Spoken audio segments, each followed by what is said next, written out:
Hey, I am Treejunt, and you are watching Visuallab. A linked list is a chain of nodes. Each node is a heap allocated struct. Each node knows where the next one is. But not all linked lists are built the same way. There are three types. Singly linked list. Each node has two fields, data and a pointer to the next node. One direction only. You can move forward through the chain, but never backward. Doubly linked list. Each node has three fields, a pointer to the previous node, data, and a pointer to the next node. Two directions. You can move forward and backward through the chain. Circular linked list. Same structure as singly, but the last node does not point to null. Its next pointer points back to the first node. The chain has no end. To understand doubly and circular, you must first understand singly completely. Doubly is just singly with one extra pointer. Circular is just singly with one rule change on the last node. If singly is clear, the others take minutes to learn. That is why this lecture focuses on singly. Not because the others are less important. They each get their own dedicated lecture. But singly is the foundation everything else builds on. So let us look at the node structure of a singly linked list. And the first thing I want you to know is a node is not a special data structure. It is not a built-in type. It is just a struct you define yourself. Two fields. That is the entire thing. This is how you write it in C. You define a struct called node. Inside it, two members, an integer called data, and a pointer called next that points to the same struct type. Look at these two lines. With typedef, you write node star. Without typedef, you must write struct node star every single time you declare a pointer to a node. Typedef is just creating an alias for the full struct name. The compiler sees the same thing either way. You just have less to type. The first field is data. This is the value the node is carrying, whatever information this node exists to store. It can be any type you need. An int, a float, a char, a pointer to another struct entirely. In this lecture, we use int to keep things simple and clear. The second field is next, and this is where it gets interesting. Next is a pointer. It does not hold another node. It holds the address of another node. That distinction is important enough to say again. Next does not contain a node. It contains an address, a number that tells you where the next node lives in memory. When we look at the heap layout in the next part, you will see exactly what that means at the byte level. In C++, this gets cleaner. You do not need typedef at all. The struct name is directly usable as a type. So you write node star instead of struct node star without any extra work. The fields are exactly the same, data and next. Same concept, same memory layout, just less ceremony in the syntax. This is a node. Two fields, stored contiguously, in memory one after the other. Data holds the value. Next holds the address of whoever comes after this node in the chain. That is all a linked list node is. Once you see it in memory in the next part, it will click completely. Now let us take that struct and look at what it actually looks like in memory. This is where everything becomes concrete. When you call malloc of size of node, you are asking for exactly as many bytes as one node struct needs. Let us walk through what the allocator actually gives you. Size of node on x86-64 Linux is 16 bytes. Int data is 4 bytes. Node star next is a pointer, 8 bytes on a 64-bit system, but they do not sit back to back. The compiler inserts 4 bytes of padding after data, so the pointer starts at an 8-byte aligned address. For +4 + 8 = 16. The allocator adds its own metadata around your 16 bytes, prev_size and size_ field, 8 bytes each. Chunk size rounds up to 32 bytes total. We covered this in detail in Lecture 5. This is your data field. For bytes, whatever integer this node is storing lives right here. Right now it shows garbage. Malloc does not zero your memory. You must write before you read.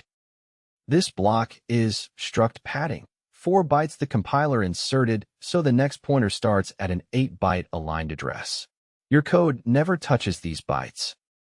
And this is your next field, 8 bytes. Right now it is null on x86-64 Linux. Null is literally the value 0 stored across all 8 bytes. This node does not point to anyone yet.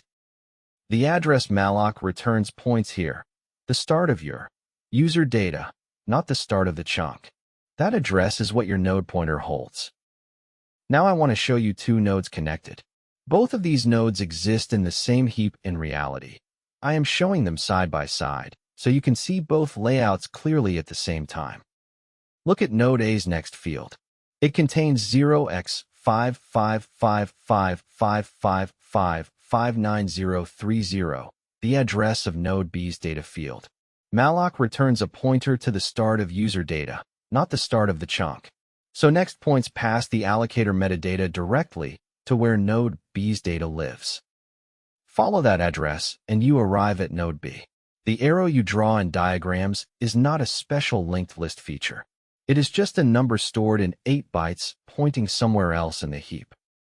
The entire mechanism of a linked list is one address stored inside another. Once you see it at this level, it never looks mysterious again. We just saw two nodes connected through a pointer. But think about this. When you walk a linked list node by node, how do you know when to stop? What tells you this is the last node? You need a signal. Something that means there is nothing after me. That signal is null. Look at this chain.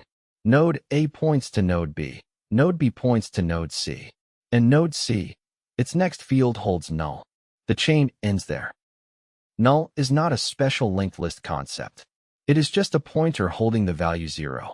On x86-64 Linux, all 8 bytes of that next field are 0. The OS deliberately leaves address 0 unmapped. No valid object ever lives there. So if you ever dereference a null pointer, try to follow it to read or write data. See what happens. Segmentation fault. Immediately. That crash is not a bug in null. It is null working correctly. It turns an invisible logic error into a visible crash you can actually find. And this is how null becomes useful in code. One condition, while P is not null, is the entire termination logic of a linked list traversal. Every time you reach a node, you check this. If next is null, you are at the last node. Stop. If next is an address, follow it. Continue. That single check is the termination contract of the entire chain. We just saw null mark the end of the chain, but every chain also has a beginning. How do you find it? That is what head is for.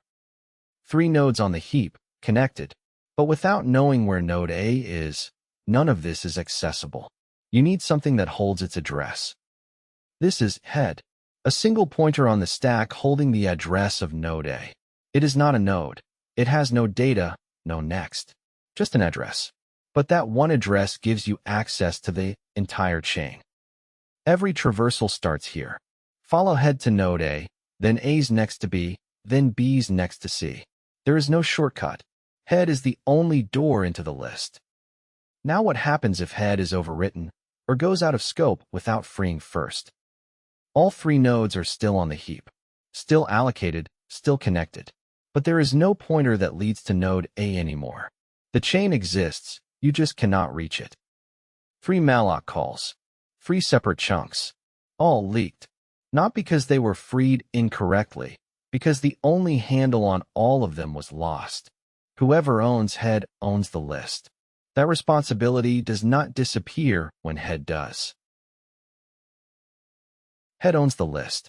But what does ownership actually mean in practice? Each node is a separate malloc call. The allocator sees 3 independent chunks. It has no concept of a list. So you cannot free just head and expect the rest to go away. You must call free on every node. Node A freed. Node B freed. Node C freed. 3 malloc calls, 3 free calls. Save next before you free the current node. Once you free it, reading its next field is undefined behavior. Save next. Free. Advance. That order is not optional. Think about it this way. If you pass head into a function, that function now owns the list. If you return head out of a function, whoever receives it owns the list. The ownership is not about the nodes. It is about who holds head. That is linked list anatomy.